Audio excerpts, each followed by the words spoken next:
வணக்கம். சென்னை விருகம்பாக்கம் தொகுதிக்கு உட்பட்ட பகுதியில் அதிமுக வேட்பாளர் VN ரவி அவர்கள் வாக்கு சேகரிப்பில் ஈடுபட்டார். முன்னதாக எம்ஜிஆர் நகர் மார்க்கெட் பகுதியில் வாக்கு சேகரிப்பில் ஈடுபட்டார். இதில் அதிமுக விருகை பகுதி எம்ஜிஆர் நகர் பகுதி நிர்வாகிகளும், கூட்டணி கட்சி பாஜக, அம்மா மக்கள் முன்னேற்ற கழகம், தமிழ் மாநில காங்கிரஸ், பாட்டாளி மக்கள் கட்சி என பல்வேறு கட்சிகள் கலந்து கொண்டு வாக்கு சேகரிப்பில் ஈடுபட்டனர். இதுகுறித்து செய்தியாளரிடம் பேசிய சட்டமன்ற வேட்பாளர் VN ரவி அவர்கள் தெரிவித்திருப்பதாவது: கடந்த 5 ஆண்டுகளில் திமுக அரசு மக்களை ஏமாற்றித்தான் ஆட்சி நடத்தினர். எம்ஜிஆர் நகர் பகுதியில் உள்ள குடிசை மாற்று வாரிய வீடுகளில் பெயர் மாற்றம் செய்ய முடியாத நிலை ஏற்பட்டுள்ளது.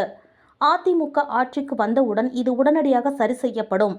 திமுக ஆட்சியில் இதுவரை கொலை, கொள்ளை, பாலியல் வன்கொடுமை, போதைக்கு அடிமையாதல் என்று மக்கள் மிகவும் பாதிப்பிற்கு உள்ளாகி உள்ளனர். உதாரணமாக, இந்த தொகுதியில் மழைநீர் கால்வாய் திட்டம், சாலை வசதி எந்த நிலையில் உள்ளது என்று நீங்களே பாருங்கள் என்று பேசினார். மக்கள் இப்போது மாற்றத்தை நோக்கி வந்துவிட்டனர். அதன் வெளிப்பாடு இந்த தேர்தலில் தெரிய வரும் என்று கூறினார். விருகம்பாக்கம் சட்டமன்ற தொகுதி கடந்த 16லிருந்து 21 5 ஆண்டு காலம் சட்டமன்ற உறுப்பினராக பணியாற்றக்கூடிய வாய்ப்பு பெற்றவன். இன்றைக்கு அனைத்து இந்திய அண்ணா திராவிட முன்னேற்ற கழகத்தின் தலைமையில் தேசிய ஜனநாயக கூட்டணி சார்பில் இங்கே வேட்பாளராக எனக்கு வாய்ப்பு தந்திருக்கிறார் மாண்புமிகு எடப்பாடியார் அவர்கள். கடந்த 16லிருந்து 21 5 ஆண்டு காலம் இங்கே சட்டமன்ற உறுப்பினராக பணியாற்றிய வாய்ப்பு பெற்றவன். அப்பொழுது இந்த பகுதி மக்களிடையே நெருங்கி பழகிற வாய்ப்பு பெற்றவன். இந்த பகுதியிலே பல பிரச்சனைகள் இருந்தது. மழைநீர் கால்வாய், குடிநீர் பிரச்சனை, கழிவுநீர் பிரச்சனை.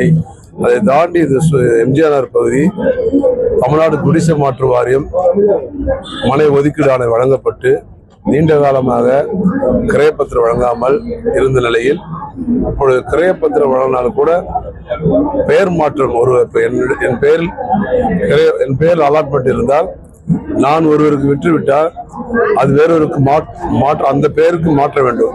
ஆனால் அந்த நிலை இல்லை. நாம் இருக்கும்பொழுது அத்தனை முயற்சிகள் எடுத்து அது அதாவது 804 GO ஒன்று பெண்டிங்ல இருந்தது. அது வருகின்ற நேரத்தில் தான் தேர்தல் தேதி அறிவிக்கப்பட்டது. இந்த 5 ஆண்டு காலம் இவர்கள் அப்படியே கடைப்பில் போட்டு விட்டார்கள். அதில் இந்த எம்ஜிஆர் பகுதியிலே பல பகுதிகளிலே கிரயம் பத்திரம் வழங்கி பட்டா பெற்றுக் கொண்டாலும் கூட இந்த நேம் டிரான்ஸ்பர் என்பது இந்த பகுதி மக்களிடத்திலே மிகவும் எதிர்பார்ப்பு இருக்கிறது. கண்டிப்பாக இந்த முறை சட்டமன்ற உறுப்பினர் ஆகி தமிழகத்திற்கு மாண்புமிகு எடப்பாடி முதலமைச்சரானால் நீண்ட நாள் கோரிக்கை, இந்த பகுதி மக்களின் கோரிக்கை குறுகிய காலத்தில் அதை செய்து கொடுக்கின்ற நம்பிக்கை இருக்கிறது. செய்தே கொடுத்து தீர்வு என்ற நம்பிக்கையோட அங்க ஆணித்தரமாக சொல்ல கடமை. மீண்டும் அதிமுக ஆட்சி அமைக்கும். கட்சியின் பொதுச் செயலாளர் எடப்பாடியார் அவர்கள் மீண்டும் தமிழக முதல்வராக அரியணை ஏறுவார் என்று அவர் கூறினார்.